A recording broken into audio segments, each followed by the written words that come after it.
საღამომშვიდობისა მეგობრებო.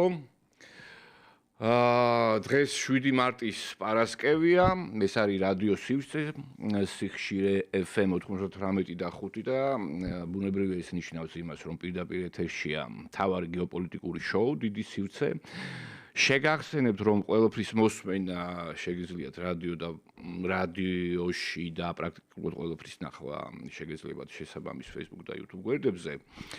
ამასთან ერთად გთხოვთ დაალაიქოთ ჩვენი ვიდეო თუ კი მოგეწონათ რა საკვირველია Facebook-ზე და YouTube channel-ზე. დღეს სტუმრად ყავს არაჩვეულებრივი დუეტი, გამოცდილი დიპლომატი და მეცნიერი ბატონი კონსტანტინე ჟღენტი და ახალგაზრდა ფილოსოფოსი, პოლიტიკის ანალიტიკოსი ოთარ ჭულუხაძე. საღამომშვიდობისა ბატონებო. მადლობას გიხდით მობრძანებისთვის. მიხარია ბუნებრივია თქვენი ნახვა ამ სტუდიაში. უბრალოდ ასე მოხდა, რომ წინა პარასკევის გადაცემა დავასრულე თუ არა, 1 საათში ატყდა ის, რაზეც, თავარი მოვლენა არა მხოლოდ კვირის, მე მინდა ვისაუბროთ ამ შეხვედრაზე, რომელიც შედგა ზელენსკისა და ტრამპს შორის.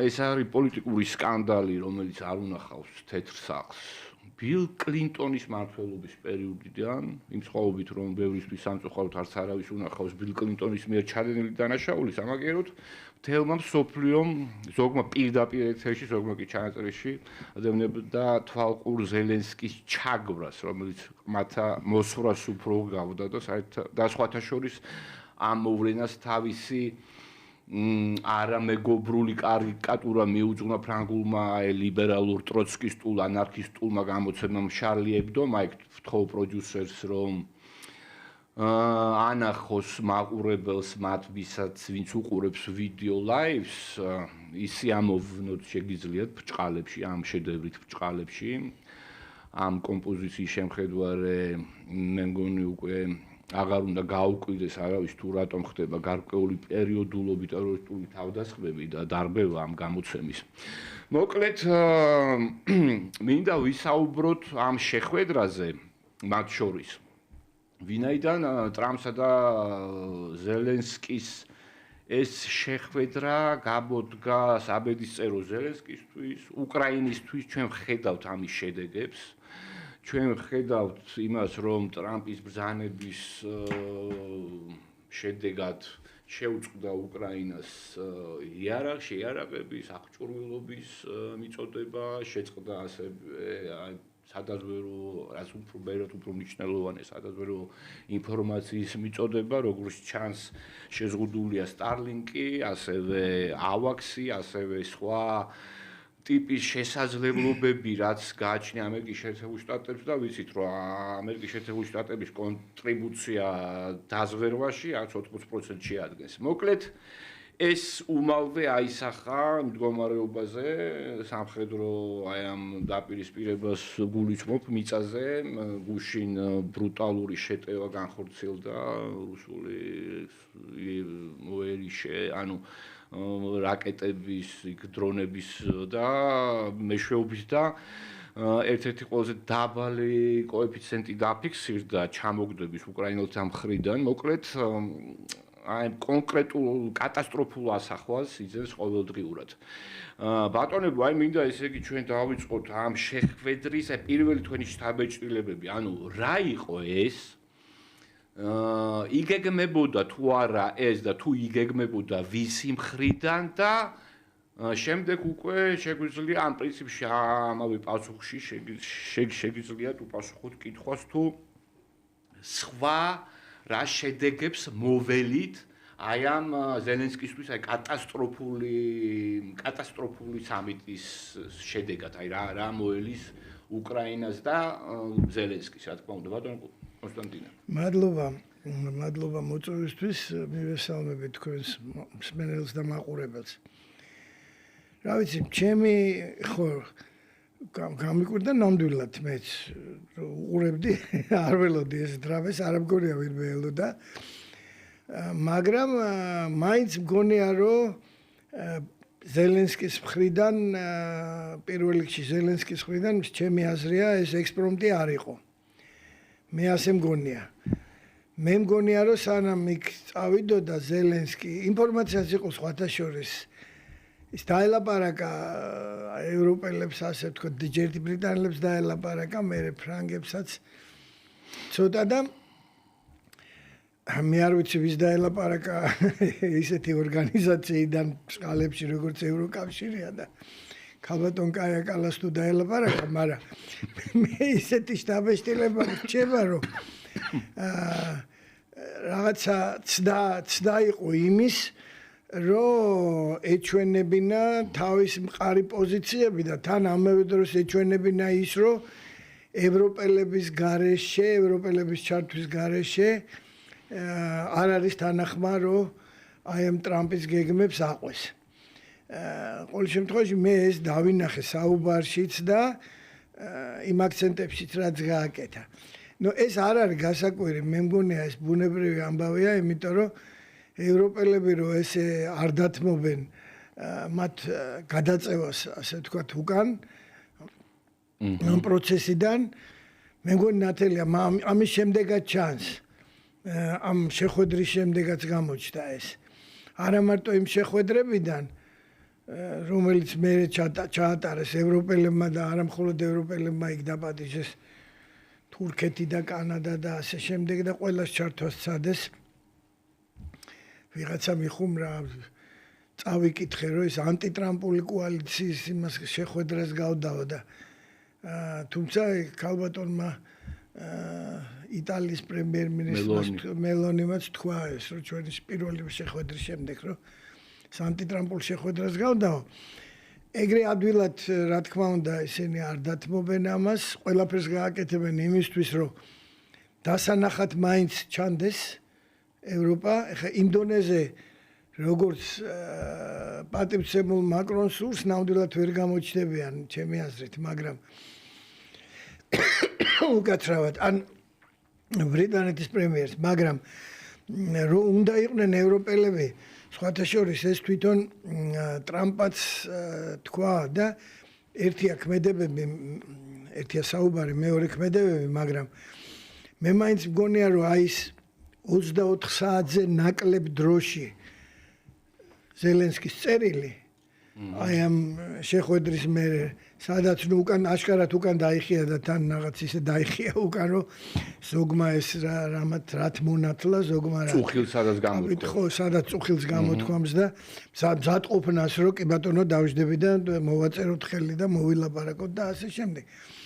ასე რომ ჩემი აზრით არ გამოუვიდა ის რასაც აპირებდა როგორ ეჩვენებინა იქ რომ აუცილებლად ევროპაც იქ უნდა იყოს და იქ პირველ რიგში მისი ინტერესები რომ უმაღლეს დონეზე უნდა იყოს გათვალისწინებული და მე საერთოდ ცოტა ეჭვის თვალით უყურებ არა მხოლოდ ამ სიტუაციაში, როდესაც საომარი ხასუსამ კონფლიქტის დროს, ჯერ დაუმთავრებელი საომარი კონფლიქტის დროს ითხოვენ გარანტიებს. ნუ ისეთ სახელმწიფო მაგალითად ისეთ მდგომარეობაში მყოფი როგორც ახლა უკრაინა. ნამდვილად არ მესმის ვინ უნდა მიცეს გარანტიები უკრაინას და რასახის გარანტიები უნდა მიცეს რომ კმაყოფილი იყოს. და ნუ იქ რამდენი ეტაპი უნდა იყოს მოლაპარაკებების ცეცხლის შეწყვეტის მერე რომ ნუ აი ეს ძალიან ცუდი განცხადება იყო რომ ცეცხლის შეწყვეტა არაფერს არ ნიშნავს. იმას ეხლაც აგრძელებს.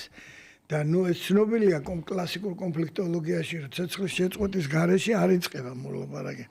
პირველი ნაბიჯი და პირველი ეტაპი არის ცეცხლის შეწყვეტა. ყველა კონფლიქტი. როცა ბრძოლა და სისხლი იღვრება და ხალხი იხოცება და იბომბება, იქ მოლაპარაკებები როგორც წესი არ ხდება იქ. სხვა სახის მოლაპარაკებები ხდება ხოლმე. აი მაგალითად კისინჯერმა რომ მაშინ მოლაპარაკებები აწარმოა ისრაელსა და ეგვიპტეს შორის იომ-კიპურის ომის დროს, როცა ჯერ კიდევ საბრძოლო მოქმედებები მიმდინარეობდა, ეგ იყო ძალიან დიდი გამონაკლისი სხვათა შორის ამ კონფლიქტების ისტორიაში. და ისიც ძალიან ესეთი იმები სამხედროების დონეზე და ძალიან მოკლეხნის. ხო და ამიტომ აი რომ დავამთავრო, მგონია მაინც ის არ იყო ექსპრომტი არ იყო რაღაცნაირად თავის იმედებით მივიდა იქ ზელენსკი, მაგრამ ეს იმედები ძალიან გაუწევდა, რა თქმა უნდა, იმიტომ რომ ძალიან ცუდი ფრაზეოლოგიით დაიწყო საუბარი, ჩემი აზრით და ამის მიზეზი მე მგონი ის არის, რომ არანაირი გამოცდილება მაგაც პოლიტიკური მოლაპარაკებების ცხოვრებაში არ ქონია და არც აქვს ხა. ესე რომ არც იყო იმ პერიოდში რაღაცა კი შეიძინა ალბათ გამოცდილება, მაგრამ არ არის ეს აშკარად საკმარისი. იმიტომ რომ როცა იქ გიზის ამერიკის შეერთებული შტატების პრეზიდენტი, ვიცე-პრეზიდენტი და სახელმწიფო მდივანი პრაქტიკულად მთელი მთავრობა. მთელი კაბინეტი. ნუ ახლა როგორც ჩვენთან უკაცრავად ესე ლაპარაკობდნენ ხოლმე, ესე არ უნდა იბაზრო. არა, ეგრეა ნამდვილად. ბირჟაზე რაღაცა. ხო, ნუ რაღაცა ხელების ქნევით და იმით არ გამოვა ესე. ამ დონეზე საუბარი და ხარ შედეგით შესაბამისი მიიღო. ცოტა მეტი გამოცდილება რო ქონოდა რაღაცა აი ამ ცოტა სერიოზული მოლაპარაკებების და იმის ალბათ ნუ ესეთ დონეზე არ მოიქცეოდა. მე ასე მგონია მე ჩემ პირადად მოგახსენებ შეიძლება აი დათო სხვა აზრი აქვს. მოთოს კოდარი აბა. ნუ ზელენსკი საერთოდ შეიძლება ვივარაუდო დადგმული იყო თუ არა, მაგრამ ერთი რაც ცხადია არის ის რომ ტრამპს და თუნდაც ამერიკის სისტემას უნდა უკრაინის პრობლემის რაც შეიძლება მალე მოშორება. რატომ? იმიტომ რომ ის აპირებს რუსეთის მოთაფლას, რუსეთის ასე ვთქვათ მომხრობას თუ არა, როგორც მინიმუმ მისი გარკვეული ნეიტრალიტეტის შეტანას ჩინეთთან მიმართებაში. ეს ტრამპმა თქვა ოქტომბერში, ჩარშან არჩევნებამდე, რომ მას უნდა ეს ანკაპლინგი, ანუ ესე იგი ამ წვილის დარღვევა, ასე ვთქვათ, ჩინეთს და რუსეთს შორის. ამისთვის ცხადია, რუსეთს გარკვეული კოჭი უნდა გაუგორდეს, იმიტომ რომ რუსეთმა აჩვენა მედეგობა, ამერიკა ჩვენ უნდა განვიხილოთ ცხადია როგორც სისტემა, რომელსაც როგორც ბაიდენი წარმოადგენს, ისე ტრამპი, ხო? ბაიდენის ადმინისტრაციის მეთოდოლოგია, მთლიანად იმ ასე ვთქვათ ულტრაგლობალისტებს, რასაც ვიძახით, ის მეთოდოლოგია აღმოჩნდა ნაკლული, რუსეთმა თი ვერ დამარცხდა. შესაბამისად, ახლა ამერიკის მოქნილი სისტემა გადაეწყო უკვე ახლებურ სტრატეგიაზე და ამ სტრატეგიის ერთ-ერთი ტაქტიკური, ასე ვთქვათ, სამიზნე არის ზელენსკის და უკრაინის პრობლემის ლიკვიდაცია. ნუ ლიკვიდაციას გულისხმობ არა ფიზიკურს, არამედ როგორც პოლიტიკური ფიგურის. შესაბამისად, ამ დიდი სტრატეგიული გეგმის რაც გულისხმობს ერთის მხრივ სატარიფო ომებს ჩინეთთან, რუსეთის ასე ვთქვათ გარკვეული ნეიტრალიტეტის მიღწევას უკრაინაზე დათმობის მხრივ, აი ამ დიდი სტრატეგიის ერთი ტაქტიკური სამიზნე არის ზელენსკი და უკრაინის ასე ვთქვათ უკრაინის შესახებ გარკვეული ხელშეკრულების მიღწევა და ახლა ზელენსკიმ რაცა უნდა ეცადოს, ხო? ძალა აღმარცხ ხნავს, ხო? მით უმეტეს ის რომ ყოფილიყო რაღაცა ტიპის სუვერენი, რომ მაგალითად მას შეესრულებინა დაპირება, რომ ის რუსეთთან ომს არ დაიწყებდა და ასე შემდეგ, გასაგებია, მაგრამ ნებისმიერი შენ როდესაც ხელს აწერ, რომ არ ხარ სუვერენი და პირდაპირ ემორჩილები გარე ძალებს, ხო? იგივე არ აწერ ხელს სტამბოლის ხელშეკრულებას, მანამდე კიდე მრავალ ასე ვთქვათ იმ ხელშეკრულებას, რომელიც ჩვენ ქვეყანას უკეთეს პირობებში ამყოფებდა, ამ ყველაფრიდან გამომდინარე, შენ უკვე ლოგიკურია, რომ ესე მოგიჩენენ ადგილს. მე შეიძლება ვთქვა, რომ ვის მიერ იყო დადგმული, შეიძლება ვთქვა, რომ ეს ამერიკულ მხარესაც აწყობდა, რომ ეთქვა, რომ აი ჩვენ ესე ვიქცევით, ჩვენ ვართ ხისტები, ჩვენ გვაქვს სტრატეგია, ეს არის ჩინეთთან სატარიფო ომი, გვაქვს ტაქტიკა, რუსეთ-უკრაინის ომის მშვიდობისკენ წაყვანა, მშვიდობის დამყარება, იმიტომ რომ არ გვჭირდება მეომარი რუსეთი, ჩვენი სამიზნე არის ჩინეთი და ეხლა აქ ზელენსკი რაღაცებს ვლაპარაკობს, ეს ჩვენთვის არის რაღაცა ისეთი, რასაც აუცილებლად გადავლახავთ. ანუ ეს ერთგვარი ჰეგემონის ასე ძალიან მყარი მესიჯი იყო, რაც გათამაშდა ჩემი აზრით ძალიან კარგად. კი ბატონო, მეც ჩემს შთაბეჭდილებებს ვიტყვი, აბსოლუტურად გეთანხმებით. პრინციპში მე მგონია, რომ ორივე მხარე ემზადებოდა ამ შეხვედრისთვის. აბსოლუტურად გეთანხმებით ბატონო კოტე იმაში, რომ ეს შეხვედრა იყო ზელენსკის მოთხოვნა, დაჟინებული მოთხოვნა და წინა ეთერში ვთქვი, რომ ამერიკის შეერთებულმა შტატებმა თერთმა სახმა გააფრთხილა ოფისის ადმინისტრაცია, ანუ პრეზიდენტის ოფისი უკრაინის, იმასთან დაკავშირებით, რომ ის არ იყო სასურველი, მისი ხილვა და ამ ვიზიტის განხორციელება, ამის შემდეგ ზელენსკი ეს რაც დასავლურ მედიაში, რასაც აქვეყნებდნენ ამ ვიზიტთან დაკავშირებით, შემდეგ ზელენსკი დაუკავშირდა მაკრონს, მაკრონმა გაუწია შუამდგომლობა და მოკლედ აი ესე მოხდა ეს შეხვედრა. მეორე ფაქტორი ზელენსკის ხელი უნდა მოეწერა ორ ხელშეკრულებაზე. ჩარჩო ხელშეკრულება, რომელიც გულისხმობდა აი ამ ესე იგი მათ შორის ეს იგი დანარც ან მეორე ხელშეკრულებას, რომელიც კონკრეტულად სახელდებოდა ის ჩამონათვალი ამ რესურსებისა და ინფრასტრუქტურული ობიექტების, ჩვენ ახლა დანამდვილებით არ ვიცით, ეს პროტოკოლი დანართი არის გასაიდუმლოებული და ზელენსკიმ როგორც ჩანს თქვა ის რომ ის მოწერდა ხელს ამ ორივე დოკუმენტს თეთრ სახლში. მესამე ფაქტორი, თეთრი სახლი აფრთხილებდა ზელენსკის, რომ ის ჩამოსულიყო აი ცივილურ სამოსში, როგორც ცივილიზებული ლიდერი ევროპული ქვეყნის. ჩვენ ხედავთ, რომ სირიის ალ-შაადი თუ არ-შაადი ისიც კი ცივილურ სამოსში არის გამოყენებული ჯარში და ასე შემდეგ და ის მოჯაჰედივით დადის ესე იგი მხოლოდ ზელენსკი. მეოთხე, მე მომეჩვენა, რომ ზელენსკი რბილად ვიტყვი არ იყო ფხიზელ მდგომარეობაში. გარკვეული ჟესტები ამაზე მიანიშნებდა გამომეტყველებაც.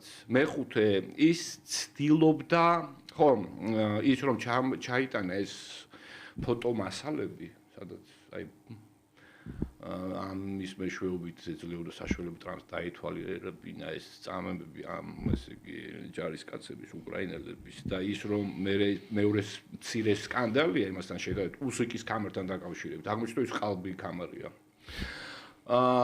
ანუ ეს ყველაფერი მეტყველებდა იმაზე რომ ზელენსკი მზად იყო რა სასაცილოთაც არ უნდა ჟღერდეს ფსიქოლოგიური ზეწოლა მოეხდინა ტრამპისთვის და შემდეგ უკვე როცა დაიწყო ეს დებატები ის აჯავრებდა ტრამპს თუ გახსოვთ არის მომენტი და აი როდესაც რუსები გადალახავენ თქვენ შვენიერ ოკეანს მაშინ შეგექმნებათ პრობლემები იქ უკვე ტრამპი აჩერებდა რა თქმა უნდა ვენსი ამჩნევდა რომ აი ამ პროვოკაციულ ტონალობას და თავის თავზე აიღო იქაც ჩემი აზრით თავხედურად მოიცვა ზელენსკი როდესაც კითხა და თქვენ უკრაინაში არ ხართ ნამყოფი და თქვენ რა იცით ამ მდგომარეობაში ანუ მართლაც ესეთი შთაბეჭდილება თითქოს მაღალი რანგის ქვეყნების მეთაურების მოლაპარაკებას კი არა რაღაც ძველ ბიჭურ გარჩევას უყურებდით და თვალყურს ვადევნებდით ამის შედეგად ზელენსკი გამოაგდეს თეთრი სახლიდან პრაქტიკულად ამის შემდეგ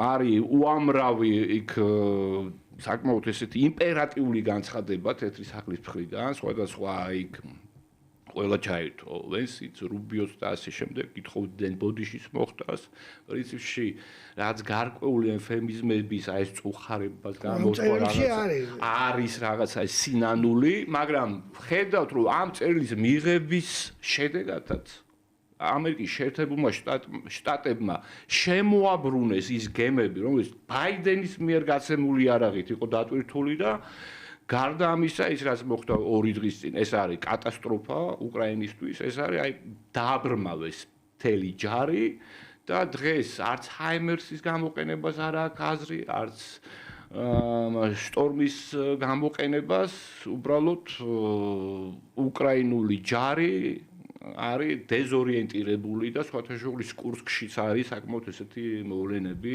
დღეს იყო ინფორმაცია კურსკში, რომ იქ არის იქ რაღაცა შეიმჩნევა. ერთ-ერთი გადამწყვეტი ფაზა. ბატონებო, მოდით აი მეორე კითხვა. ზელენსკის აი პრაქტიკულად ამერიკის შეერთებული შტატები ითხოვენ ჯერ არა ოფიციალურად, თუმცა უნდა ვთქვათ, რომ საგულისხმო აქვს მასკის განცხადება იმასთან დაკავშირებით, რომ სანამ დროა აირჩიე ქვეყანა ნეიტრალური და თუ გინდა რაც გარანტიების მიღება, მოკლედ იყავი შენთვის უსაფრთხოდ.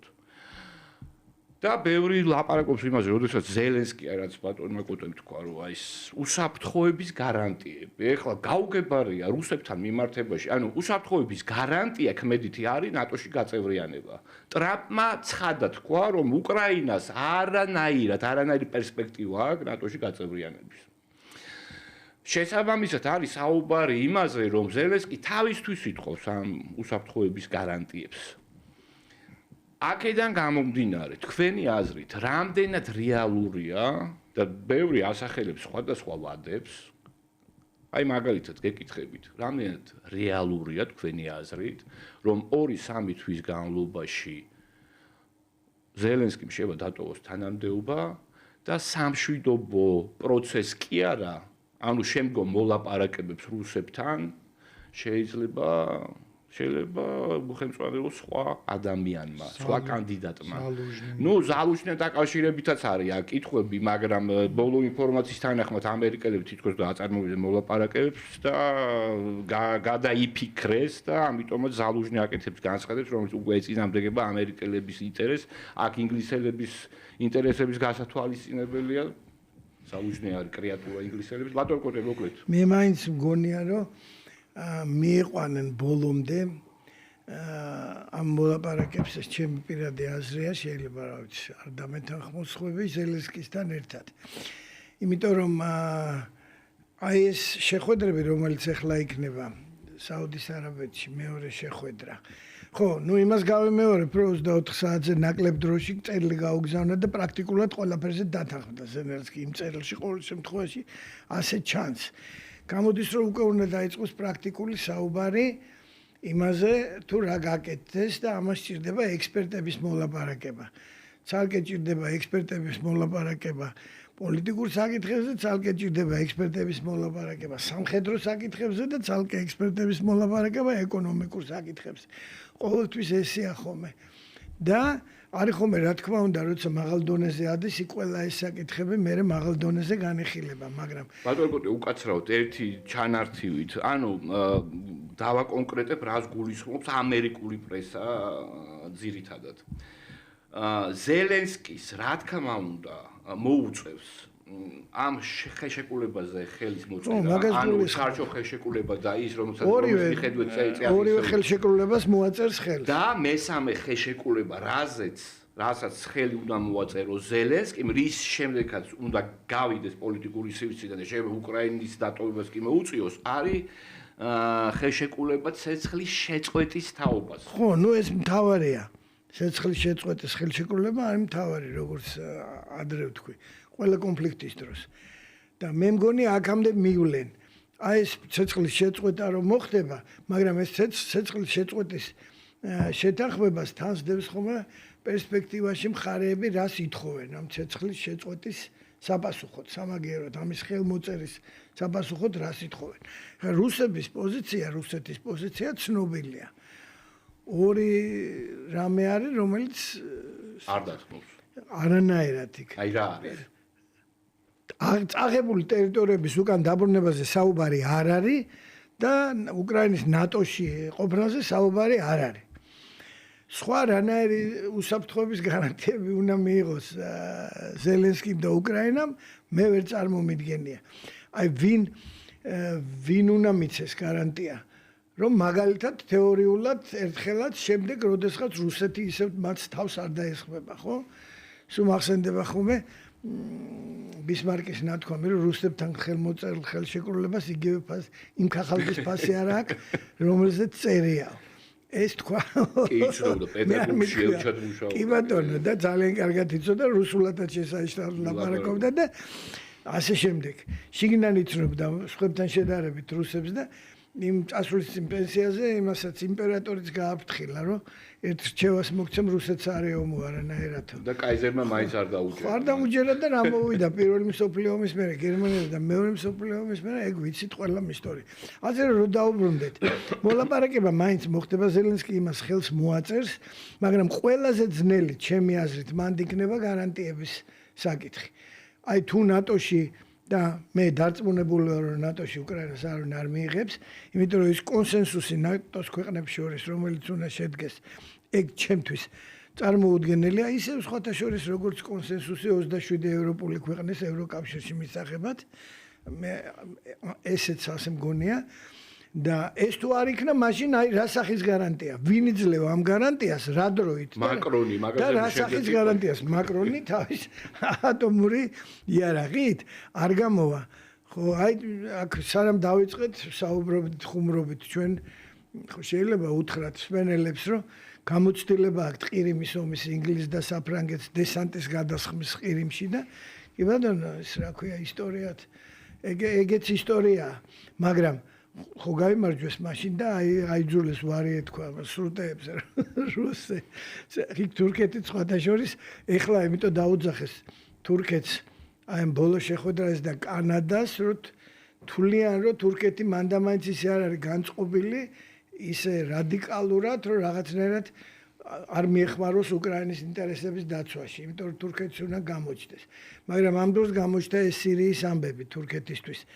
ძალიან უდროოდ რო სხვათა შორის, როცა ამ სანაპირო ზოლში, ტარტუში და ლატაკიაში და სადაც ალავიტები სახლობენ, აჯანყებასავით დაიწყეს და დასავლეთში არის ალავიტების, ქურთების არის აღმოსავლეთში. ხო და აი სანაპირო ზოლშიც ალავიტები ცხოვრობენ, სადაც გუშინ დაიწყო სამხედრო შეტაკებები და ну იქ ჩანს რომ თლათ ეგრეც არ არის და თურქებს პირველ რიგში რომ სირიის მოგვარება აინტერესებს ვიდრე უკრაინის ეს 2-4-4-ია და ფაქტია.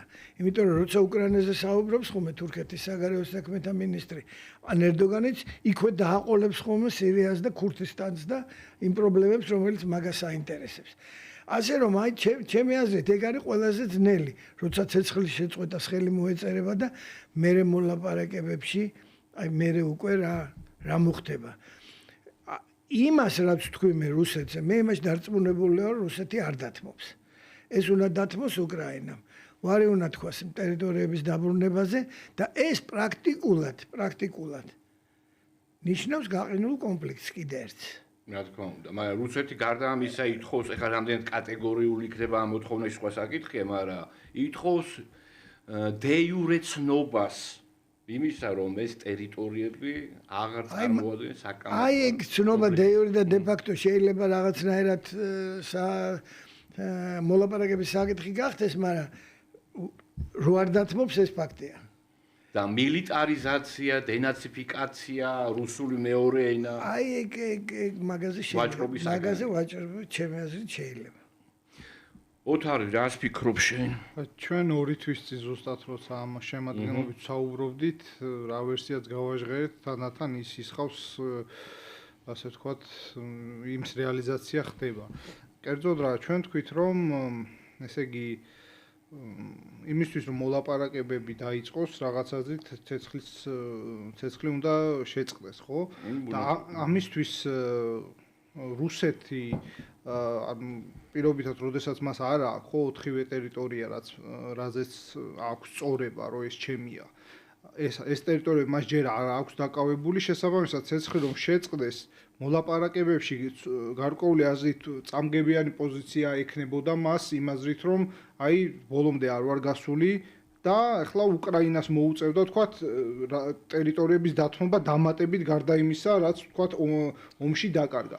და სწორედ ამიტომ ერთი სტრატეგია რომელიც რაღაც ფარული შეიძლება ყოფილიყო იყო ეს რაც ხდება ხო რომ ამერიკა აღარ ეხმარება უკრაინას უკრაინის ჯარი ასე თქო დაბრმავდა როგორც ჩვენ თქვი ანუ მას ის სადაზვერო ტექნოლოგიური ასე თქოთ მხარდაჭერა ამერიკისა აღარ აქვს ჩვენ რომ ის ბოლომდე აიღონეს ტერიტორიები რუსებმა და სწორედ აქედან გამომდინარე რუსებმა აიღონეს ტერიტორიები და ეს დაჩქარდება ცხადია ეს სადაზვერო და ტექნოლოგიები თუ არ არის ახლა ფაქტიურად ჯარისკაცი შეგვიძლია ვთქვათ რომ მისამართოდ ისვრის რა ახლა ცოტა უხეშად რო ვთქვათ აქედან გამომდინარე არის ვერსია რომ ეს ყველაფერი გაგრძელდება ტექნოლოგიები შეიძლება კვლავ აღარ მიაწოდონ გავიდეს რუსეთი ასე ვთქვათ დამკაში უხეშად რო ვთქვათ აიღოს ეს 4 ტერიტორია და მერე დაიწყოს მოლაპარაკებები ეს ვერსია ჩვენ გავაჟღერთ 2 თვის წინ და როგორც ახლახანს ვნახეთ ზელენსკის ყოჩაღობით ბჭყალებში ეს ხორციელდება კერძოდ რა რომ ამერიკა ეუბნება რომ მორჩა მე აღარ გეხმარები აი ხო ხარ მაგარი და ხო ხარ დამოუკიდებელი აი ნახოთ და ეს კიდე ამერიკა და რუსეთის ფარული ასე ვთქვათ მოლაპარაკებების და აი დიდი ძმების ასე დიდი მოთამაშეების ფარული მოლაპარაკებების ელფერიც დაკრავს რომ აი ვთქვათ შენ ვთქვათ გადი აიღე ეს 4 რეგიონი და მერე დავჯდეთ და აი ეს კიდევ ერთხელ ვთქვათ რომ ჭირდება იმისთვის რათა მოთაფლოს ის ჩინეთის საწინააღმდეგო და ნეიტრალიტეტის როგორც მინიმუმ ჩინეთთან სატარიფო ბრძოლებში. ანუ ეს იკვეთება ამეთებს.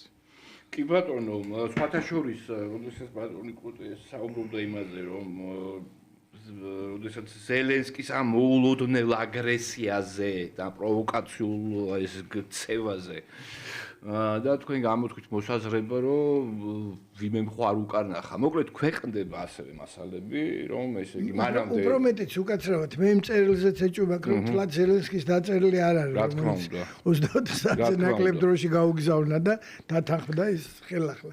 მეც მგონია, რომ ეგ საერთო შემოქმედებაა ევროპელებთან ერთად. სანამ შტატებში გადაფრინდებოდა ის მე მგონი ირლანდიაში იყო გაჩერებული, იქ ამბობდნენ იყო შეხვედრა, შემდეგ ჩადის ლონდონში და სტარმერისგან იღებს გარკვეულ და ეს პროვოკაციაც მათ შორის ტონალობას ისევ გარკვეულ მედიაში ბრალდება. ეგ შორის სადღაც დაწერეს, რომ სტარმერმა ურჩიაო, რომ წერილის გამოქვეყნება და ბოდიშ მოუხადეო დროს. წერილიც და ამის გაგრძელება არის ის, რომ მაკრონი, რომელიც შეჭრილია ამ როლურ თამაშებში, სხვადასხვა ზელენსკისაც აქვს ნაპოლეონი თამაშები რაც კომედიაში, ნუ აი მაკრონსაც აქვს ეს სურვილი ლაივში თამაშობს და ვიცით რომ ხან ესე იგი აპირებს ჯარების შეყვანას, ხან თავაზობს თავის ბირთვულ იარაღს, როგორც ქოლგას ევროპული უსაფრთხოების სისტემის შესაქმნელად. რაც თავი მახსოვს უკაცრავად ყველგან მკითხულობდი, რომ ბირთვული იარაღის გამოყენება ევროპაში წარმოუდგენელია პრაქტიკულად. უნდა იყო, არ ვიცი, ვინ უნდა იყო, რომ იქ გამოიყენო ბირთვული იარაღი, იმიტომ რომ ეგ გამოდის, რომ ყველასთვის იყენებ ამ ბირთვული იარაღს, მარტო სხვას კი არ აზიანებ, შენ თავსაც იზიანებ. ხა ოკეანის იქიდან რომ აქეთ გამოიყენოს ამერიკელებმა თეორიულად ბირთვული იარაღი, ის სხვა საქმეა და შენ თვითონ შიგნით დიახ, აი მაგის გათვალისწინებით, შენ თვითონ იქ რა კოლგაზია საუბარი ევროპაში, ბირთვულ კოლგაზზე ხო?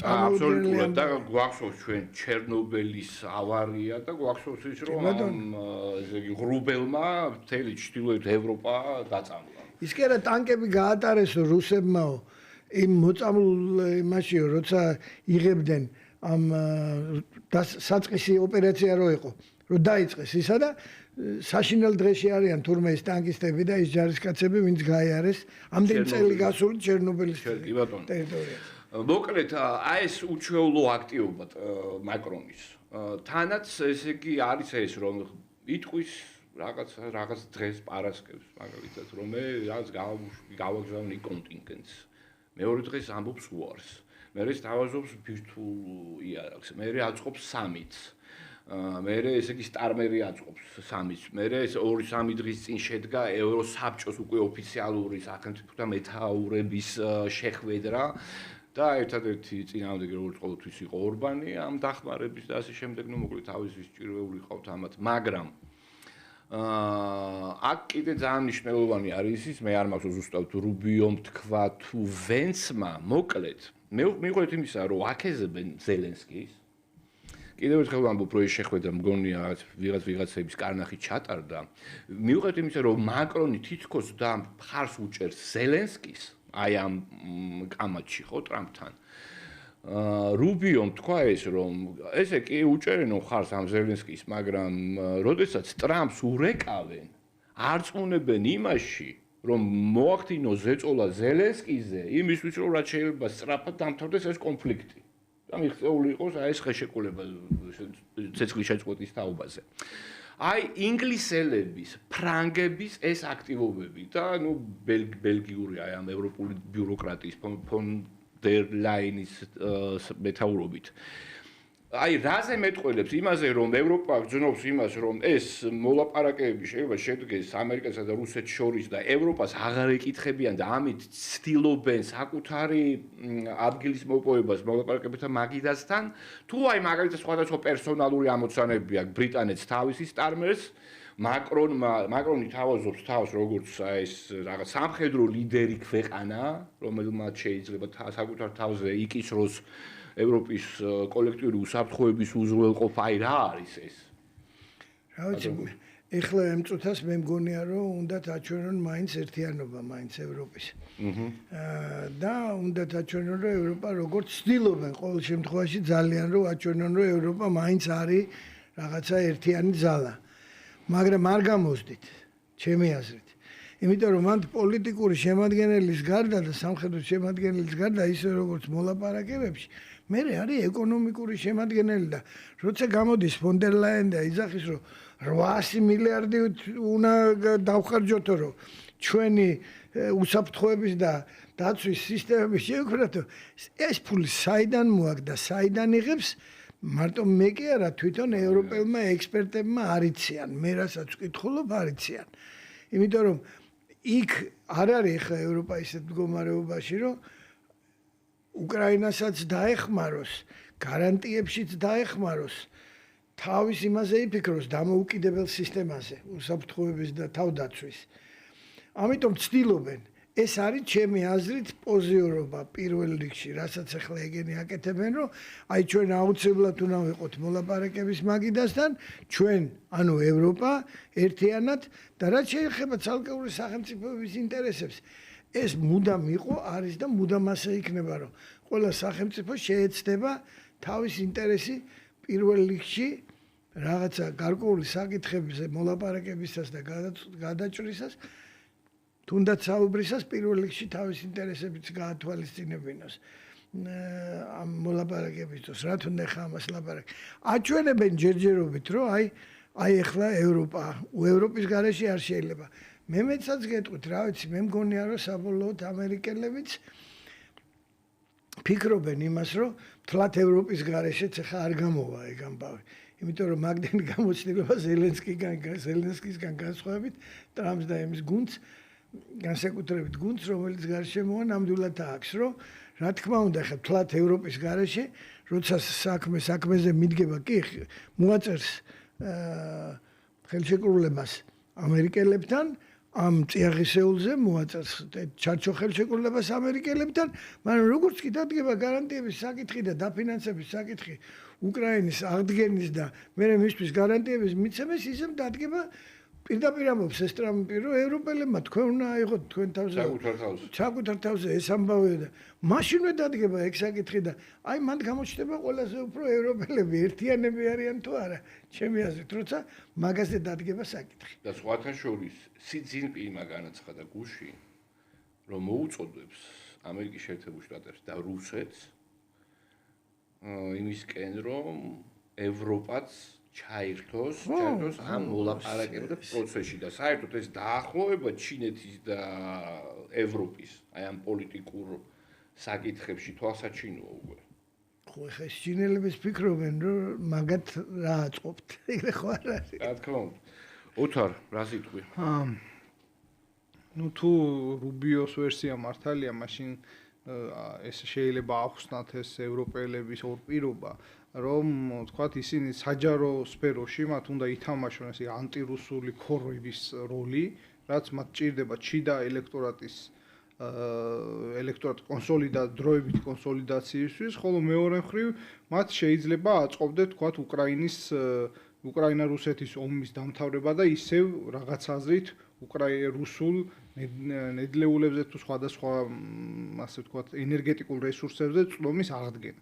ეს შეიძლება იყოს ერთი ვერსია, იმიტომ რომ ჩვენ ვიცით რომ იგივე მაკრონი რომელიც ახლა ნაპოლეონობას თამაშობს, მისი რეიტინგი არის ძალიან დაბალი, ხო, რაღაც 20%-საც ყველაზე დაბალია ევროპაში. ხო, და შესაბამისად ყოველთვის ახლა ეს პოლიტიკაში არის ცნობილი ხრიკი, რომ შიდა პრობლემების გადაფარვა ან კომპენსაცია ხდება საგარეო, ასე ვთქვათ, აქტივობებით, ისტორიულად ომები იწყებოდა ამის გამო და ასე შემდეგ. შესაბამისად ეს არის სხვა არაფერი, თუმცა ევროპა ამ შემთხვევაში მაინც ამ 4 დიდ ძალას შორის, აი ამერიკა, ჩინეთი, რუსეთი და ევროკავშირი ღირსეულ მეოთხე ადგილს იკავებს და შეიძლება უკვე ეს საერთოდ ეს მეოთხე ადგილი მასთან ერთად გაქრეს როგორც რაღაც წონადი მოთამაშე თუ ისინი მართლა გადაწყვეტენ და თქვათ იმ 800 მილიარდის დადებას ჩადებას გადაწყვეტენ საბოლოოდ რუსეთთან ომის წინააღმდეგ, იმიტომ რომ ჩვენ ვიცით რომ რუსეთის საწარმოო რესურსები იარაღის თვალსაზრისით ამ სამხედრო სამრეწველო კომპლექსის უკვე ძალიან დიდად აღემატება ევროპის თლიანად ნატოს ამერიკელები ამბობენ ხო და ნუ ხა ევროპის მithumetes და ნუ მეორე არის ხა წმინდა მათემატიკის გარდა სად გახურებული ჯარი რომელიც 3 წელია ებძვის და სად ხა ის პასიონარიზმი რაც რუსებს აქვს და სად თქვა ევროპა რომელსაც სადღაც სხვაგან რაც მათთვის უკრაინა არის რეალურად უნდა იომო შესაბამისად გამოჩნდება, ვნახოთ, არის პროგნოზი, რომ თქვათ ტრამპის რიტორიკა თანდათან, ასე ვთქვათ, ამ ევროპელების ამ ფსევდოერთიანობას თუ ერთიანობას გადატეხავს, ასე ვთქვათ, ბზარს გაუჩენს როგორც მინიმუმ და საბოლოოდ მოლაპარაკებები შედგება. აქ ჩინეთი ვახსენე და ჩინეთის როლი საინტერესოა, შეიძლება მისი ეს ნათქვამი, რომ ევროპელებიც უნდა ისხდნენ ამ მაგიდაზე, გამოწვეული იყოს ერთგვარი ესეთი დიპლომატიური ეჭვიანობით, ვთქვათ, რუსეთ-ამერიკის ამ ბოლო პერიოდის დათბობისკენ წასვლით ურთიერთობისა და ამბობს, რომ აი ევროპაც უნდა იყოს საქმეში, რომ ამ შემთხვევაში ჩინეთი წარმოჩნდეს როგორც ერთგვარად რაღაც თანასწორობის და რაღაც ამ მრავალმხრივობის, ამ ასე მულტილატერალიზმის თუ შეიძლება ესე ვთქვათ, რაღაც მედროში. შესაბამისად ჩინეთი აკვირდება და ნუ გარდა ამისა, რომ ეს დიპლომატიური ინტერესი აქვს, მას ცხოველი ვაჭრობა აქვს, ვიცით, ევროკავშირისთან და გარკვეული აზრით ამ რაღაც როგორც მოკავშირე ევროკავშირისაც ცდილობს პოზიციონირებას, იმიტომ რომ მიუხედავად იმისა, რომ BRICS-ში თქვათ ორი დირიჟორი ქვეყანა არის რუსეთი და ესე იგი ჩინეთი, მიუხედავად ამისა, ჩინეთი და ისევე როგორც რუსეთი ხვდებიან, რომ მათ ამ BRICS-ის მიღმა ქვეყნებთანაც ურთიერთობები დასალაგებელი აქვს, იმიტომ რომ ჩინეთს და რუსეთს თავისი თქვათ ისტორიული მახსოვრობა აქვს ერთმანეთთან ურთიერთობის, იგივე თქვათ ეს მაოძედუნის პერიოდი იქნება და ნუ ცხადია რომ ჩვენც ვიცი და ცხადია პოლიტიკურ ლიდერებმა რომ ინტერესები არის მთავარი ხოლმე მოკავშირეები დროებით ინციდენტით კი აქვს. კი, ნამდვილად. თქვენ ახალგაზრდები ხართ დამამხის ინციდენტი როგორ გახსოვთ? არა, ნუ ხო საზღვრის კი ბატონო. მე ვსწავლობდი მეგობრობის სკოლაში დამასკის ინციდენტი როცა 68 წელს არის. ხო. მოკლედ იმას რასაც ამბობთ, ამას ადასტურებს Blackwater-ის ხელმძღვანელი ერიკ პრინსი, ეს არის კერძო ეს შეარაღებული ЧВК-ს რო ეძახიან, ოღონდ ამ და სხვათა შორის ამას აქვს პრიგოჟინთან, ანუ ვაგნერთან ბრძოლის გამოცდილება და საკმაოდ კარგად კი, აფრიკაში და იმაში, ახლო აღმოსავლეთში. შორის აფრიკა რო ასწრეთ, ეხა გამახსენდა მაკრონი. განდებნეს 7 ქვეყანა. გამოაგდეს 7 კი არა მეტი ქვეყნა აფრიკიდან, სადაც ნორმალური პოზიციები ქონდა საფრანგეთს. ტრადიციულად 100 წლის თან ვინ ჩაანაცვლა? აი ამ ЧВК ვაგნერმა და პრიგოჟინმა. მოკლედ პატიცემული ერიკ პრინსი ამბობს, რომ რუსეთს გააჩნია უფრო მეტი ანუ მებრძოლს გულისხმობს, უფრო მეტი ჭურვი და მათი ესე იგი წარმოების მოცულობა აღემატება ერთად აღებულ ევროპულ და ამერიკულ სამხედრო კომპლექსის მიერ წარმოებული. და გარდა ამისა ძვირია. მოიმატა ამ წარმოებამ ომის დროს ამაშია საქმე. და ამასაც ამბობს, რომ რუსეთის ჯარი დღეს უფრო ეფექტურია ვიდრე კონფლიქტის დაწყების დღიდან. ეგ ეგრეა ყოველთვის. ყოველთვის ეგრეა, სხვათა შორის მეორე მსოფლიო ომის დროსაც ეგრე იყო, საბჭოთა ჯარს გულისხმობ. კი ბატონო, მოკლედ კიდევ ერთი ისევ ევროპას მინდა რომ დაუბრუნდეთ. ანუ ეს ლიბერალური ინტერნაციონალი ну ჯერ აბსოლუტური გაუგებარი რაღაცა აბსურდული მიზეზების გამო გაუქმა ეს რუმინეთში ეს პირველი ტური არჩევნების. შემდეგ რამდენიმე დღის წინ დააპატიმრეს თუ გააჩერეს თუ დააკავეს ეს კილიონ ჯორჯესკუ. ამის შემდეგ გრანდიოზული მანიფესტაცია ჩატარდა ბუხარესტში. მაგრამ ეხლა ვრცელდება ინფორმაცია, უფრო სწორად ერთ წყაროში წავიკითხე და ვერ მოვასწარი გადამოწმება, მაგრამ არ გამოვრიცხავ რომ ასე იყოს. მოკლედ რუმინეთის მთავრობამ თითქოს და მიიღო გადაწყვეტილება იმის შესახებ, რომ დააჯარიმებდა ნებისმიერ ბლოგერს, რომელიც განათავსებდა ონლაინ კონტენტს, რომელიც უკავშირდება კონსპირაციის თეორიებს ან манипуляციას. ანუ ნებისმიერ რაღაცის გამო შეიძლება დააჯარიმოს. დაჯარიმის ოდენობა არის 10,000, 20,000 ევრომდე. წარმოიდგინეთ ერთი პოსტი. ამას ესალმება, ანუ იმას რომ ჯორჯესკუ არის დაკავებული, ამას ესალმება მაკრონიც, ანუ ეს ბელგიური ბიუროკრატიაც თავის აქტოვანებას რუმინეთის ხელისუფლების აი მოქმედების გამო ვერ მალავს, არ მალავს და მაგ ესეთი შეკითხვა. ესე იგი, ჩვენ ხედავთ, რომ მიზან მიმართულად, აი ეს ლიბერალური ინტერნაციონალი ქმნის რაღაც ვანდეას ევროპისგან, რაღაცა იცავს აი ამ რაღაცას და ამასთან ერთად ძალიან მკაცრი რეგულაციების შემოაქვს.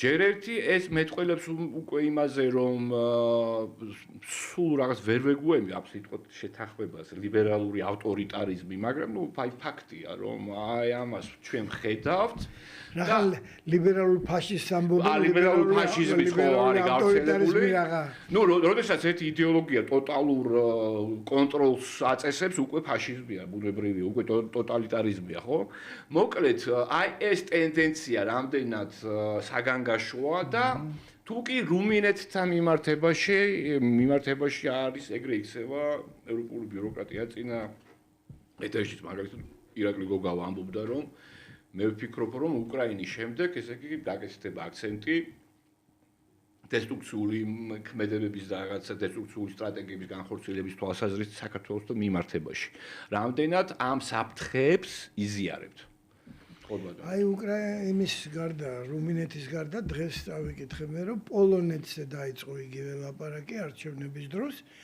ზუსტად იმას აპირებენ რასაც აპირებენ აი ეს გლობალისტ ესენი რა ქვია ანუ ტუსკის პარტიიდან ხარსკის ლიბერალ ხო ლიბერალ გლობალისტები აპირებენ იმას რომ აი რაც შეიძლება მაქსიმალურად შეზღუდონ მემარჯვენე ან თუნგნებო ცენტრისტული ძალები მაგათი მოწინააღმდეგეები მოკლედ ხო და აი ეს ნამდვილად ჩანს ეხლა ძალიან დიდი მნიშვნელობა ქონდა იმას როგორ დამთავრდებოდა გერმანიაში არჩევნები და მე ვაკეთებდი ესეთ პროგნოზს რომ მიუხედავად იმისა რომ ბევრ ხმას აიღებენ მემარჯვენეები მთავრობის შექმნა იქ ვერ მოხერხდება ესე მე მგონია საფრანგეთში ეს ორი რახან ევროპაზე ვლაპარაკობთ არის წამყვანი ქვეყანა ნუ უეჭველად დიდ ბრიტანეთთან ერთად კუნძულოვან დიდ ბრიტანეთთან ერთად რომელიც ახლა ევროკავშირის წევრი არ არის მაგრამ როგორც კი აი ესეთი საკითხები გლობალური საკითხები გადასაჭრელია ბრიტანეთიც ტრადიციულად იქვეა იქაც ეს მართველი ძალა, ეხლანდელი მართველი ძალა, ნუ ლიბერალები პრაქტიკულად ისინიც ცდილობენ რომ მაქსიმალურად თავის პოზიციები გაემყარონ ბრიტანეთში. თან მოსახლეობაც ხელს უწყობს. მე ვგულისხმობ ძალიან ბევრ იმიგრანტს და იმ ხალხს, ვინც რა საკითხები იდგა ძირითადად გერმანიის არჩევნებში და რაზე მიდის დავა საფრანგეთში. იმიგრანტების საკითხი პირველ რიგში და ეს დაკავშირებულია არა მხოლოდ სოციალურ საკითხებთან, არამედ ეკონომიკასთან ქვეყნის და შემდეგ უკვე ეს სოციალური და ეკონომიკური საკითხები როგორ პოვებს ხალხი ქუჩაში გამოდის, არ გამოდის, დემონსტრაციები ამ მთავრობის საწინააღმდეგო. ხო ნახეთ ბულგარეთში რეები მოხდა, ევროკავშირის შტაბ-ბინა იმას ქნეს, რა ქვია, დაწვეს. დემონსტრანტები მართალია იმათ ძალიან კონკრეტული მიზეზი იმას ქნეს. მოიყვანეს ამისთვის, მაგრამ იმ წუთას მთელ ევროპის პრესაში გაჩნდა, რომ აი ბულგარეთიც ასე რომ ეს არის ეს არის ტენდენცია უკვე. ეს არის ტენდენცია იმის რომ არ დათმობს ეს ლიბერალურ გლობალისტური ძალა ესე ადვილად პოზიციებს და იბრძოლებს მაქსიმალურად შესაძლებელი ყველა მეთოდით რომ შეინარჩუნოს მაინც ის დაკარგული პოზიციები რომელიც აი თანდათანობით თითქოს ჩანდა რომ აი დომინოს პრინციპი უნდა ყოფილიყო რომ ერთ ქვეყანას მერე მეორე მოყვება მერე მესამე და ასე შემდეგ მაგრამ ამერიკა ვთქვათ როგორ ეწინააღმდეგებიან იქ ტრამპის ჯერ ვერ ახდენენ მობილიზაციას. ნუ ცდილობენ ყოველ შემთხვევაში ცდილობენ სასამართლოებზე იმით რა ქვია ცდილობენ ძალიან სასაცილო იყო თუ ნახეთ კონგრესში ხო თუ ნახეთ დემოკრატი ქალების ვარჯიშები TikTok-ზე ნახეთ დემოკრატი ქალები შეიკრიბენ კონგრესის წევრები აი უთხარით თქვენ იმას და მოძებნოს და აჩვენოს თუ მოძებნოს და TikTok-ზე კუნფუს და კარატეს ილეთებს აჩვენებდნენ ტრამპთან შესახვედრებს და ტრამპ ხო ტრამპ მე უფრო რესპუბლიკელი კაცების ვარჯიში მაინტერესებდა ნენსი პელოსის ვარჯიში არა პელოსი ასე კი არ უწყობს მაგრამ იქ ახალგაზრდები იყვნენ და ამიტომ ეს გლობალური ძალა დათმობას თავის იმეების პოზიციების არ აპირებს და ყოველთვის როცა ვამბობდი ხოლმე რომ წამიკითხავს და ბევრგან რომ არსებობს აზრი რომ deep state-ი დაუმარცხებელია საერთოდ ისე აქ ფესვები გამდარი და არა მხოლოდ ამერიკის შეერთებულ შტატებში, არამედ მთელ მსოფლიოში და სხვადასხვა ქვეყნებში რომ მათთან ბრძოლა ძალიან ძნელი იქნება, როგორც ტრამპის საბოლოო გამარჯვებას გულისხმობ მე და მომხრე ვარ სულით და გულით ამ გამარჯვების. მაგრამ ისინი ყველაფერს გააკეთებენ რომ ეს არ მოხდეს და აი ეს რაც ხდება რუმინეთში, მე რაც აი პოლონეთი ვახსენეთ, აი ეს ყველაფერი ამის მაჩვენებელია და სხვა შორის აქაც იმედი აქვთ ჩვენთანაც მათ მომხრეებს რომ ბოლო ემამდე საშუალებებით ბოლომდე იბრძოლებენ თუ რა თქმა უნდა ისევ და ისევ აი ეს რამდენჯერ ვახსენე ეკონომიკა და ესა ებრაული გამონათქვამი როდესაც გაუგებარია რაშიას საქმე ფულშიაო საბოლოო ჯამშიო ესეთი გამოთქმა არსებობს თარგმანს თუ იმას ვიზავთ ფინანსებში ჩაანაცვლებენ USA-ს მაგალითად დაფინანსების საკითხებში მე მგონია რომ ბოლომდე ვერ ჩაანაცვლებენ იმიტომ რომ ის დიდი თანხები არ შეიძლება არა ის სისტემა იყო უფრო ჩემი აზრით უფრო აწყობილი ვიდრე თანხების რაოდენობა ევროპული ხო და ნუ აი არ ვიცი ნახოთ მე არ მინდა მაგალითად რომ ჩაანაცვლონ მაგრამ ნახოთ ოთარ რას ფიქრობ? საერთოდ პოლიტიკაში ხო მაინც რაღაც ჩვენი ადამიანის სულის რაღაც ეგზისტენციალური მნიშვნელობები ვლინდება და აი არანამდვილი, არაავთენტური არსებობა არის რომ შესაძლოა ყველაფერს აბრალებს სხვას. რომ სხვისი ბრალია, რომ იმის ბრალია. თანამედროვე ლიბერალიზმს დაავადება არის ეს ხო? ზოგადად იდეოლოგიებს ახასიათებთ, მაგრამ ამ შემთხვევაში ეს რომ ყველაფერი არის რუსეთის ბრალი. იმიტომ რომ რუსი ხო ცუდი ტიპი. ხო, ანუ რუსეთი არის, ასე ვთქვათ, შაბლონი არის, მაგრამ ამითი ადამიანები ავადებიან, ხო? აი ეს გასაგებია და ეს სხვა კიდე კულტუროლოგიური კვლევის თემა, მაგრამ ეს არის რუსეთი როგორც ველური ძმა, ყავთ და ეს არის ამათვის იდეალური განტევების ვაც. მე კი არ ვამბობ, რომ ისინი ანგელოზები არიან. იმას აქვს ცხადია მოსაჭირი, რატომაც არის ის განტევების ვაცი, მაგრამ მე აი წარმოვიდგინე აბსოლუტურად ყველაფერი აი შენ როდესაც პირობითად შენივე რაღაც იდეალი თუ ღირებულება, სიტყვის თავისუფლება, შენ საწინააღმდეგოდ გიბრუნდება. ანუ სიტყვის თავისუფლებაში პრორუსი ბჭყავი არ ვიცი ხა ჯორჯესკუ რამდენად მართლა არის პრორუსი თუ არა, აი პრორუსთან რო აგებ ესე იგი, ცუდად აქვს საქმე. იმიტომ რომ შენ ესე იგი დასუსტი რომ შენ ანუ ღია ბრძოლაში, ღია კონკურენციაში პრორუსებთან აგებ. შენ როცა ამბობ რომ დაწყებული, რა ვიცი, საქართველოს ქართული ოცნებიდან, ჯორჯესკუდან, ურბანიდან და ხოისაოცება თვით ტრამპიდან ყველა არის პუტინის აგენტი. ამით ახლა ცოტა ერთი ორი ტვინს თუ გავანძრევთ ხო და არა ლიბერალები ვით, ახლა სისულელეში არ დავრჩებით, გამოდის რომ ანუ შენ პუტინს აპიარებ, რომ ის მაგარი ტიპია, რომ შენ ამერიკაში ორჯერ დაგისვა პრეზიდენტი და თითქოს, რა თქმა უნდა, ხო? ის მართავს თენ სოფლიოს და ყველაფერს ის მართავს. და ყველა განსხვავებული აზრი არის ესე იგი რუსეთუმე.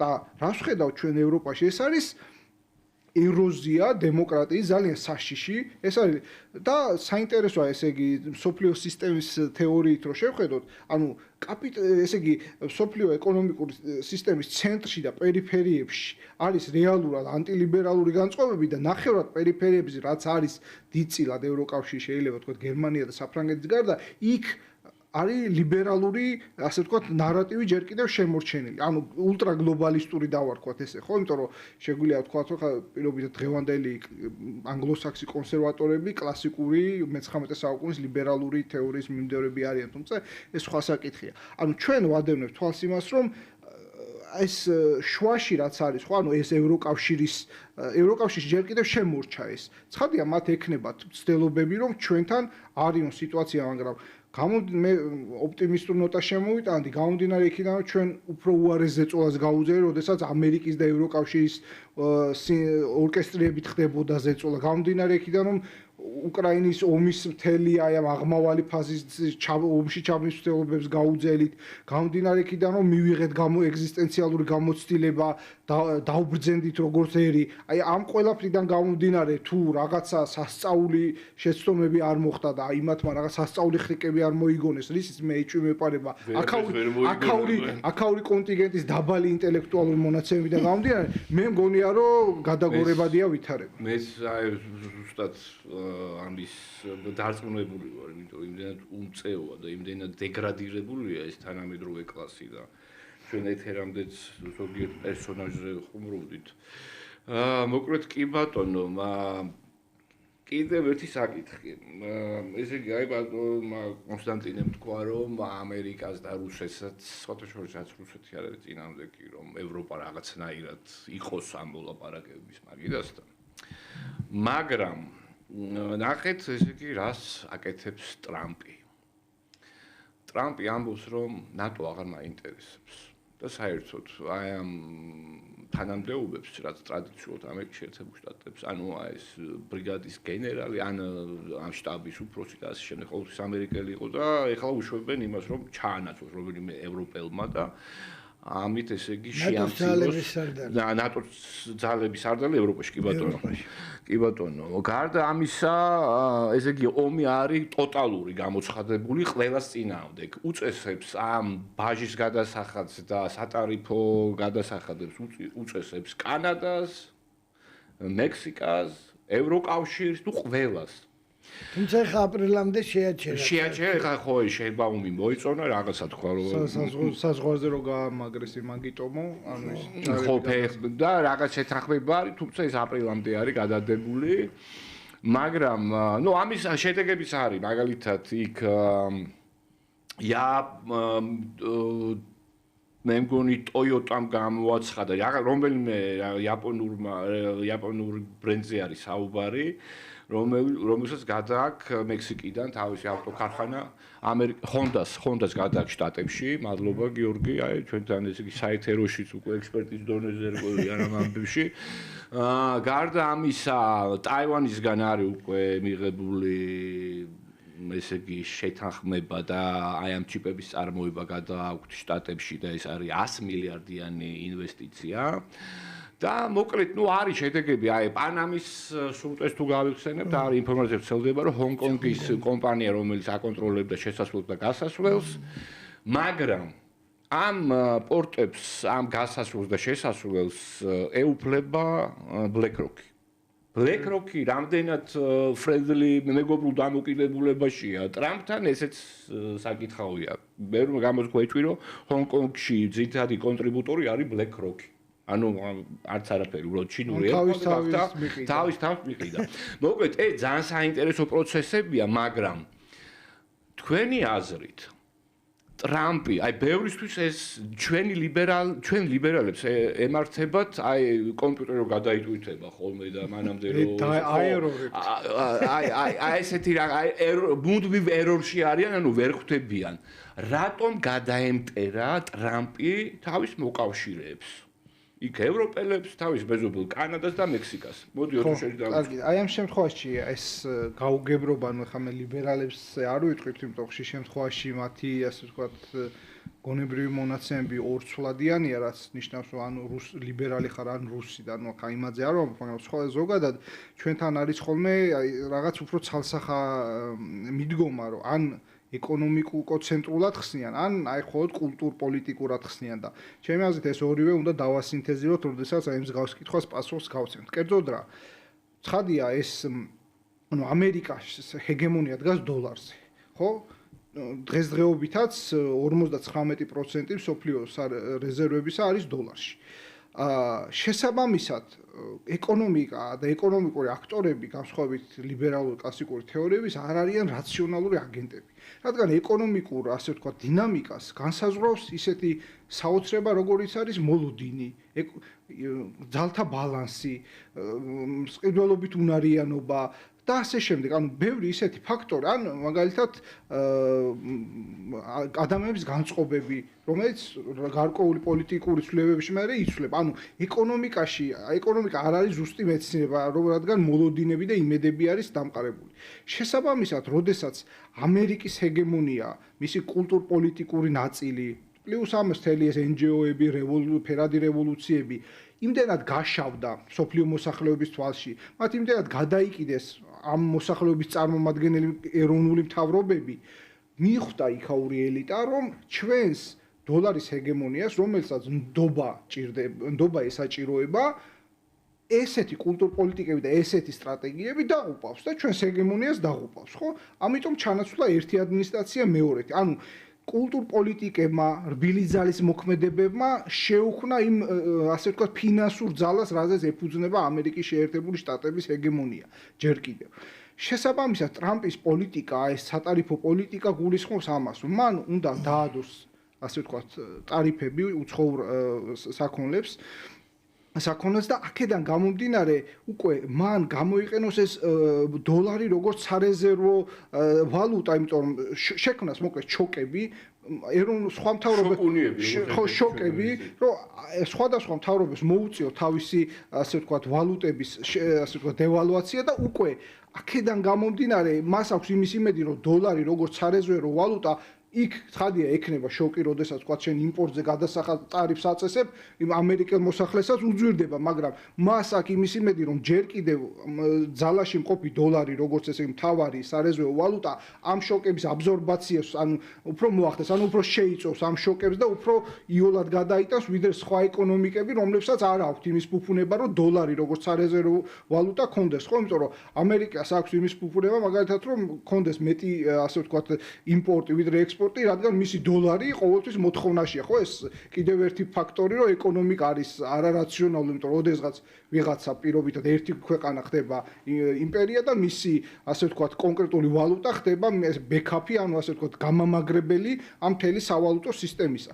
შესაბამისად, აი ამ ყველაფრიდან გამომდინარე, მოხდა გადატვირთვა. ეხლა რო ყოფილიყო სხვა ტიპის დემოკრატია, მაგალითად ისეთ როგორც არის კომუნისტური დემოკრატია ჩინეთში, ან ავტორიტარული დემოკრატია, საოცრება ესეთი ტერმინის ვთქვათ, რუსეთში იქ არ დაჭირდებოდა ამას იტყოდ, თქვა პუტინი აქ მოატრიალებდა გემს, ასე ვთქვათ, თავის გემს და წაიყვანდა იქით. ანუ იქ არ არის საჭირო ამ ადმინისტრაციის ცვლილებები, მაგრამ ამერიკაში ეს ლიბერალური დემოკრატიის ხიბლი თუ პირიქით ნაკლოვანებაც ეს არის, რომ ამას იმისთვის რომ ეს გემი მოტრიალდეს, სტრატეგია მოტრიალდეს, ჭირდება ჩანაცვლება ერთი ადმინისტრაციით მეორესი და სწორედ აი ამ ყველაფერმა, ანუ რომ შევაჯამოთ, ესე იგი კულტურპოლიტიკების რბილი ძალის კრახმა და იმან რომ ეს სტრატეგიები უკვე დოლარის როგორც ჰეგემონიური ინსტრუმენტს ურტყავდა და ბრიქსი, რომელიც პუტინზე ამბობს, ხო, რომ მე პუტინთან მინდა დალაგებაო, მაგრამ არ მომწონს ბრიქსის სტრატეგია, რომლითაც თქვათ ისინი თქვა დედოლარიზაციის გზას ადგან. ანუ ეს ყველაფერი იმას მიუთითებს, რომ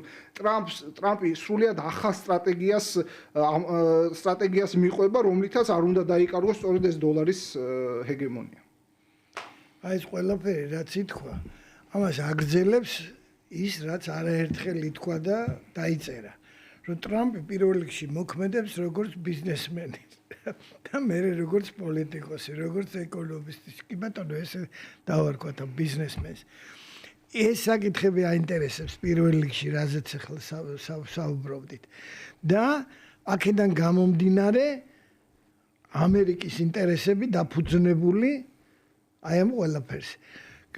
ძალიან ბევრია აბრალებს, ასე ვთქვათ, მოდი სიტყვა არ მიყვარს, რომ თავის თავზე ფიქრობს და თავის გამდიდრებაზე და თავის ისეთი ბავშვური და ის არის, რა ქვია, აი წარმოუდგენლად რაღაცა ისეთი უკეთეს გეტყვით, მას საბრალებენ რომ ფულს იპარავს. ისე როგორ არ ყოფნის 432 მილიარდი. არ იქნება რომ ლიბერალიზმსა და ინტელექტუალური ხო დეგრადაცია ისე როგორც აქ ხდება სხვათა შორის ვიღაც საბრალებენ რომ ფულს იპარავს და ფულს აკეთებს აქ. რა ქვია საქართველოში როცა ხარჯავს მილიონებს. ხო და აი ტრამპის აი ეს მიმართულება მე მგონია, რა ვიცი, არ უნდა ვწდებოდი, ეხლა მე ვიზიარებ უბრალოდ თორე ეს მარტო მე კი არ მგონია, რომ შემდეგი ადმინისტრაციაც რესპუბლიკური იქნება, პრეზიდენტი ვენსი მაგალითად. გამორიცხავთ რომ ტრამპი იყოს არა, ტრამპის მეორე ვადის მერე ვიძახ. მაგრამ თქვენ არ გამორიცხავთ შესწორების შეტანა. მოკლედ ერთი ისე ეს ვიღაცა გაიგონებს ლიბერალი ამ შემნადგან 1-12 წელი კიდე რესპუბლიკელები თუ იქნენ იქ, მაშინ რა ქვია, რაც რისი პერსპექტივაც ნამდვილად ისეთია რა, ჩანს ყოველ შემთხვევაში. გაჩნია მეათი პოლიტიკა რამდენად წარმატებული იქნება ჩინეთთან ომში და ეკონომიკაზე რა ეფექტი იქნება.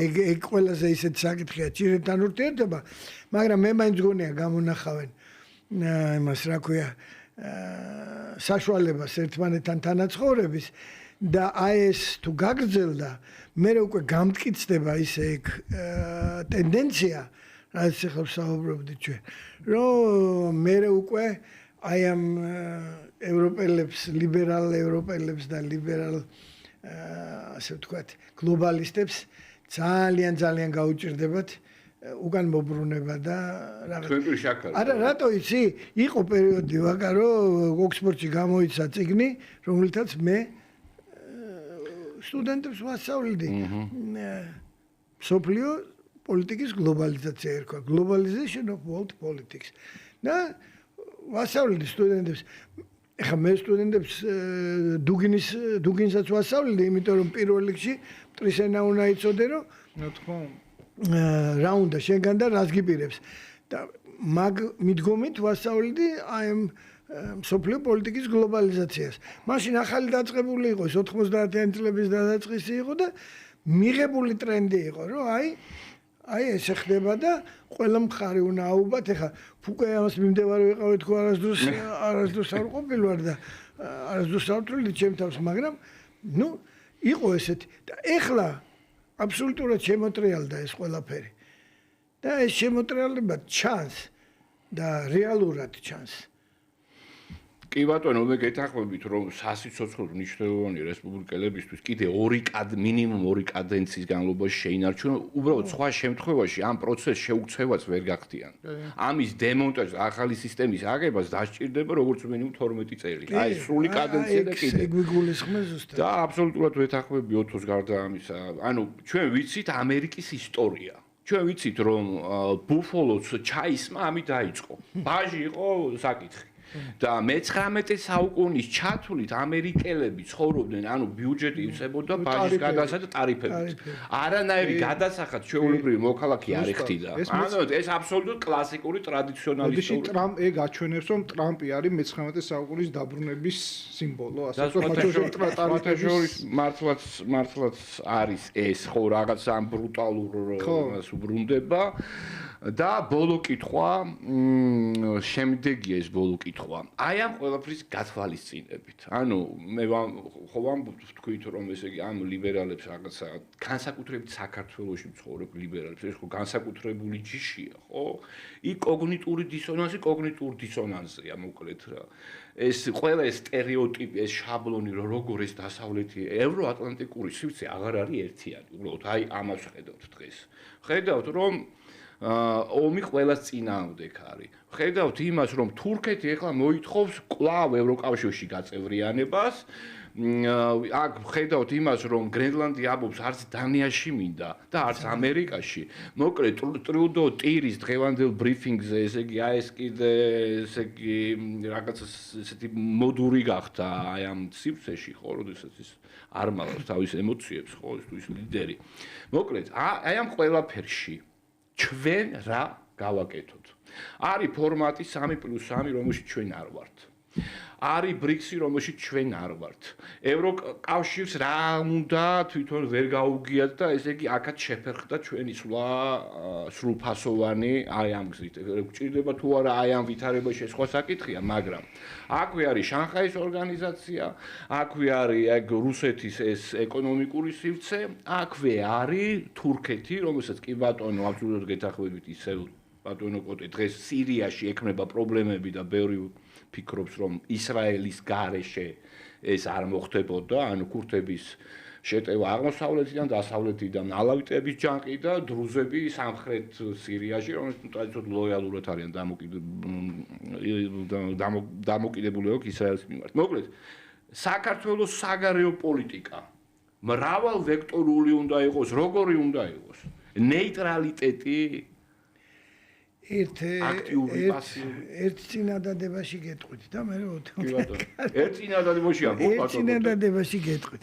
საქართველოს პოლიტიკა უნდა იყოს რეალ პოლიტიკაზე დაფუძნებული პრაგმატული პოლიტიკა. რეალ პოლიტიკის უპირველესი გათვალისწინებით, რეალ პოლიტიკის პრინციპების პრაგმატული პოლიტიკა. ამას აკეთებს ყველაზე უფრო ეხლანდელი საქართველოს მთავრობა, ყველა იმ მთავრობასთან შედარებით, რომელიც ჩვენი დამოუკიდებლობის აღდგენის დღიდან არის და აი ესე უნდა გავაგრძელოთ. ბატონო კოტე, მაინც ესე იგი დავაზუსტოთ. ესე იგი ჩვენ გვისმენს, რაც ნაწილი გვისმენს, რომელიც აი თანხმება ან ზოგადად ან ჩვენს პათოს, ან ჩვენს აი ამ ანალიტიკურ შეფასებებს და ასე შემდეგ. აი კონკრეტულად აი საქართველოს ესე იგი აი არაფერს არის ჩელიაბინსკი და მორჩა მოკლედ იქ რაღაც ჩელიაბინსკის რესპუბლიკა. ჩელიაბინსკის რესპუბლიკა და ასე შემდეგ. საქართველოს გართვენ თქვით, რომ საქართველოს და აბსოლუტურად გეთანხმებით, ეს არის ერთადერთი მთავრობა, შევარდნაძის მთავრობაც გარკვეულწილად რეალ პოლიტიკას ატარებდა და ეს მთავრობა ატარებს რაცო პრაგმატულ რეალ პოლიტიკას. სხვა ქვეყნები რო დაასახელოთ, ვინც ატარებს რეალ პოლიტიკას. რეალ პოლიტიკას ვერ გეტყვით და როდესაც ველაპარაკებოდით ჩვენ სომეხ მეზობლებს ყოველთვის ამბობდნენ რომ ჩვენ გვაქვს კომპლემენტარობის პოლიტიკა. პოლიტიკა კომპლემენტარნასტი უკაცრავად რუსულში ესე ამბობდნენ. ეს ნიშნავდა იმას რომ ყველასთან კარგად ვართ. ყველას ინტერესებს ვითვალისწინებთ. ჩვენ მონაწილეობთ ნატოს პროგრამებშიც, ამავე დროს მეგობრობთ რუსეთთან მონაწილეობ, გვინდა რომ აღვადგინოთ ურთიერთობა თურქეთთან და ასე შემდეგ და ასე შემდეგ. ხო შეიძლება იმასაც იმათი გაგებით ამას დაერქვას მრავალვექტორული პოლიტიკა, არა? თუმცა ყველასთან მეზობელთან არა ისევე როგორც ჩვენ, ხო? ჩვენ რუსეთი გვყავს გარდაების სამაგეროდ, შვენელი ურთიერთობები გვაქვს აზერბაიჯანთან და სომხეთთან და და თურქეთთან და სულ უფრო და უფრო მტკიცდება ეს სტრატეგიული ურთიერთობები და ვცდილობთ რომ საერთო ინტერესები გავითვალისწინოთ. მე მგონი ტოკაევიც ატარებს. ხო და აი აქედან გამომდინარე ჩვენი ქვეყნის ინტერესების გათვალისწინებით, რადგან მუდმივად არის ახლა საუბარი როგორც სამთავრობო, ისევე ანალიტიკურ წრეებში, რასაც აბსოლუტურად ვეთანხმები პირველ რიგში საქართველოს ინტერესების გათვალისწინებით, როგორც ეკონომიკური, ასევე პოლიტიკური ინტერესების გათვალისწინებით, უნდა ვაწარმოოთ მრავალვექტორული პოლიტიკა, პრაგმატული და რეალობაზე დაფუძნებული. კი ბატონო. მეც სრულად ვეთანხმები ამ ბატონი კოტეს ამ ასე ვთქვათ განაზრებას და დავამატებდი რომ ესე იგი ეს მულტიპოლარულობა უნდა გრძელდებოდეს იმ სწორი გზით, რასაც ქვია ლიბერალური ტაბუების მსხრევა, ხო? ჩვენ ცხოვრობთ საზოგადოებაში, სადაც 7-8 წლის წინ პირობითად, რა ვიცი, ესტონეთის რომელიმე პარლამენტას, რომელსაც ესტონეთშიც არ იცნობენ, საქართველოს რომ გაეკეთებინა ოდნავ ასე ვთქვათ კრიტიკული კომენტარი ნახევარ ერთს ჰქონდა გულყრა ამის გამო, რომ როგორ შეიძლება ეს, ანუ ეს რას ნიშნავს? ეს იყო ჩვენ რეალურად უკრაინაში ომის ფონზე აღარა ვართ პოსტსაბჭოთა რესპუბლიკა. ანუ პოსტსაბჭოთა რესპუბლიკის კომპლექსების დიდი ნაწილი გატყდა, მაგრამ არა სრულად. და ეს სრულად არ გატყდომილი კომპლექსები შეიძლება, უბრალოდ ტაბუები, ესე დავარქვათ, შეიძლება ჩანდეს თქვა საგარეო მიმართულებით გაბედული ნაბიჯების გადადგმის დროს, ხო, რომ აი ეს ტაბუები ჩვენ ბლოკავდეს, ხო, თუნდაც იქნება 3+3 ფორმატი თუ სხვა, ხო? ცხადია ეს ხელისუფლებამ უკეთ იცის, თქვა, იქ არის ინსაიდერული ინფორმაციები, როდის შეიძლება ღირდეს, რანაირად ღირდეს და ეს ცხადია არის მათი პრეროგატივა, უბრალოდ ასე ვთქვათ, მოსახლეობის მხრიდან ყველანაირად მრავალპოლუსიანობას აქვს მწვანე ანთებული, იმიტომ რომ ადამიანი ჩვენ ქართველები ხვდებით რომ ჩვენი პრაგმატიზმი რა არის. ჩვენ რო ვიყოთ ფიჯის გვერდზე ან ტონგას გვერდზე, ვიტყოდით რომ ჩვენი პრაგმატიზმი არის, რა ვიცი, ქოქოსების ჭამა პირობითად და რა ვიცი, რაგბის თამაში. ხო, და რაც არ არის ცუდი თავისთავად, უბრალოდ ჩვენ ვართ ძალიან რთულ კავკასიურ რეგიონში, სადაც იკვეთება რეგიონული მოთამაშეები, ირანი, თურქეთი, აზერბაიჯანი, სომხეთის ომი, რუსეთი ჩვენი 200 წლიანი ძალიან ისეთი არც ისე რბილი ურთიერთობებით, ამერიკის შეერთებული შტატები, ევროკავშირი, ანუ რეგიონების აქტორთა, ასე ვთქვათ, ესე იგი კონსტელაცია თანავარსკვლავდი არის ძალიან ფართო, ხო? აქედან გამომდინარე, ქართულმა ხელისუფლებამ, ჩემი აზრით, ბოლო 3 წელიწადში ისწავლა, რომ რეგიონული მოთამაშეების ინტერესები ისე დააბალანსა, რომ საქართველოს ვისთანაც იყო დასაპირისპირებელი და დასაძაბი იმას დაუძაბა, ვისთანაც იყო სამეგობრო იმასთან იმეგობრა, გავიხსენოთ იგივე ალიევის ვიზიტი, იგივე ერდოღანის თან ჩვენი პრემიერ-მინისტრების ჩასვლა და ასე შემდეგ და აქედან გამომდინარე მე ესე ვიტყოდი რომ ჩვენ როგორც უკვე არაპოსტსაბჭოთა რესპუბლიკამ ის დარჩენილი ლიბერალური ტაბუების უნდა დავარღვიოთ მათ შორის საგარეო მიმართულებით.